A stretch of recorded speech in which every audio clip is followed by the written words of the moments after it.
নমস্কার বন্ধুরা, cook with মৌসুমি রান্নাঘরে আপনাদের স্বাগত। আর সয়াবিন দিয়ে লাউ ডালের রেসিপি করে আপনাদের দেখাবো। এটা দেখতে যতটা লোভনীয় হয়, খেতেও খুব ভালো লাগে। বাচ্চা বড় সবাই পছন্দ করে এটি খায়। চলুন তাহলে আর দেরি না করে ঝটপট রান্নাটা শুরু করি। রান্না করতে যে উপকরণগুলি লাগবে: লাউটা আমি কুচি কুচি করে কেটে ভালো করে জল দিয়ে ধুয়ে নিয়েছি। সয়াবিনটা আমি গরম জলে 10 মিনিট ভিজিয়ে রেখেছিলাম, তারপর জলটাকে ভালো করে নিংড়ে নিয়েছি মুসুর ডালটাকেও আমি ভালো করে জল দিয়ে ধুয়ে নিয়েছি একটা টমেটোটাকে আমি ভালো করে কুচি করে নিয়েছি। মশলার মধ্যে লাগছে গোটা জিরে, একটা তেজপাতা, শুকনো লঙ্কা, একটু গরম মশলা, লঙ্কার গুঁড়ো, ধনে গুঁড়ো, জিরে গুঁড়ো, আদা বাটা, হলুদ গুঁড়ো, নুন, পেঁয়াজ, আর নিয়েছি একটু রসুন কুচি। চলুন তাহলে এবার রান্নাটা শুরু করে নিই। প্রথমেই আমি কড়াই বসিয়ে দিলাম। কড়াইটা যখন গরম হয়ে উঠলো, তখন আমি এর মধ্যে দিয়ে দিলাম একটু সর্ষের তেল। সর্ষের তেলটা আপনারা চাইলে এর থেকে কম বেশি করতে পারেন। অনেকে সাদা তেল ব্যবহার করে, সাদা তেলও এর মধ্যে ব্যবহার করতে পারেন। তেলটা যে দেখুন গরম হয়ে গেছে, এবার আমি এর মধ্যে দিয়ে দিলাম গোটা জিরে ফোড়ন।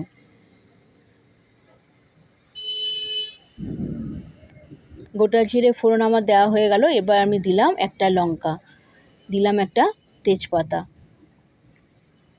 এবার ভালো করে আমি তেলটাকে গরম করে নিলাম। জিরেটা, লঙ্কাটা, তেজপাতাটা ভালো করে আমি তেলের মধ্যে এগুলো ভেজে নিলাম।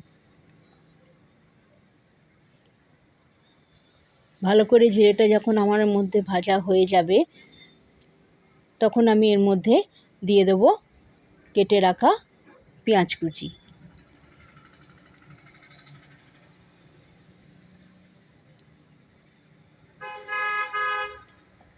পেঁয়াজ কুচিগুলো বন্ধুরা দিয়ে দিলাম।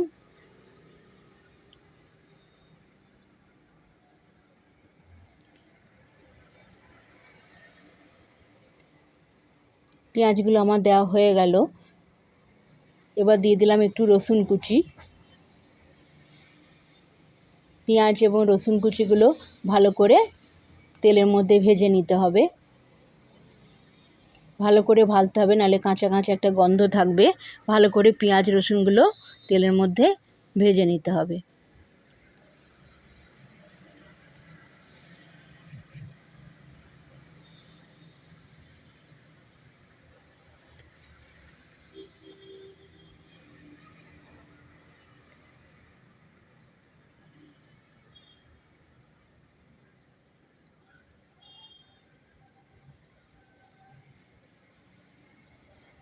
পেঁয়াজ রসুনটা দেখুন ভাজা হয়ে গেছে। এবার আমি দিয়ে দেব সেই টমেটো কুচিটা দেওয়ার পরও এটাও একটু ভালো করে নেড়ে নিতে হবে।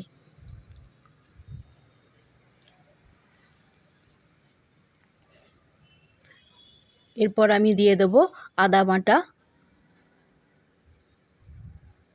একটু দেব হলুদ গুঁড়ো, ধনে গুঁড়ো, জিরে গুঁড়ো, গরম মশলা, সব মশলাগুলো দিয়ে ভালো করে নাড়াচাড়া করে নিতে হবে।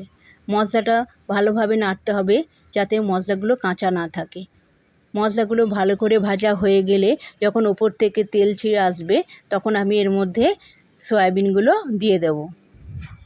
সয়াবিনগুলো দিয়ে দেওয়ার পর এটিকে ভালো করে মশলার সাথে কষে নেব। ভালো করে সয়াবিনগুলো মশলার সাথে কষে নিতে হবে। সয়াবিনগুলো কষা হয়ে যাওয়ার পর আমি এর মধ্যে দিয়ে দেব কেটে রাখা লাউগুলো। লাউ সয়াবিনগুলো মশলার সাথে ভালো করে মিশিয়ে নিতে হবে।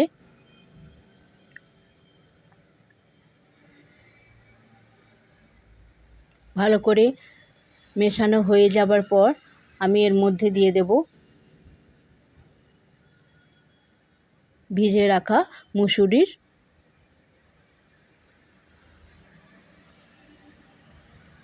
মুসুরিটা আমি দিয়ে দিলাম এর মধ্যে।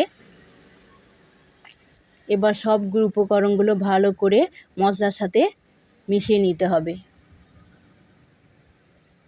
এই সময় বন্ধুরা গ্যাসের ফ্লেমটা একটু মিডিয়াম টু হাই করে রাখবেন।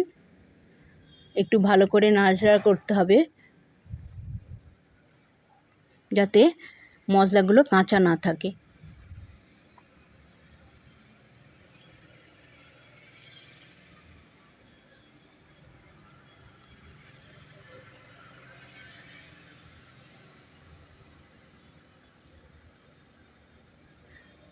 দু মিনিট 3 মিনিট ভালোভাবে এইভাবে সব উপকরণগুলো ভালো করে নেড়ে নিতে হবে।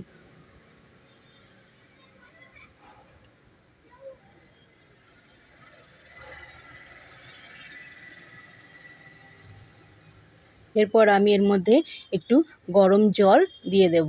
1 গ্লাস মতো গরম জল আমি এর মধ্যে দিয়ে দেব। তারপর ভালো করে আরেকবার সব উপকরণগুলো নেড়ে নেব।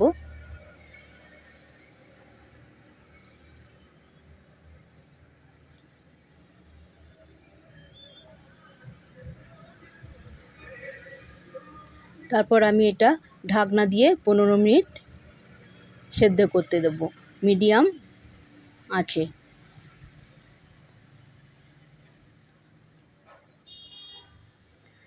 15 মিনিট হয়ে যাওয়ার পর ফিরে এলাম, দেখলাম হ্যাঁ ডালটা মনে হয় সেদ্ধ হয়ে গেছে। হ্যাঁ, ভালোভাবেই ডালটা আমার সেদ্ধ হয়ে গেছে, লাউগুলোও সেদ্ধ হয়ে গেছে। এবার ভালো করে নেড়ে চেড়ে নিতে হবে। একটু চিনি দিয়ে দেব নামাবার আগে। চিনিটা আপনারা কম বেশিও করে নিতে পারেন। আর দিয়ে দেবো 1 চামচ ঘি। এগুলো দেওয়ার পর একটু ভালো করে আরেকবার নেড়ে নেব। ব্যাস, আমার সয়াবিন দিয়ে লাউ ডাল তৈরি হয়ে গেল। আপনারাও বন্ধু এইভাবে বানিয়ে নেবেন, দেখবেন খুব ভালো লাগবে খেতে।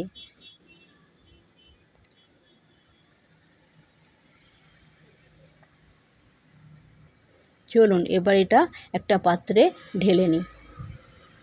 দেখুন বন্ধুরা, আমি একটা পাত্রের মধ্যে ডালটা ঢেলে নিয়েছি, দেখতে কত সুন্দর হয়েছে। আপনারাও এইভাবে ঘরে বানিয়ে খাবেন, দেখবেন খুব ভালো লাগবে।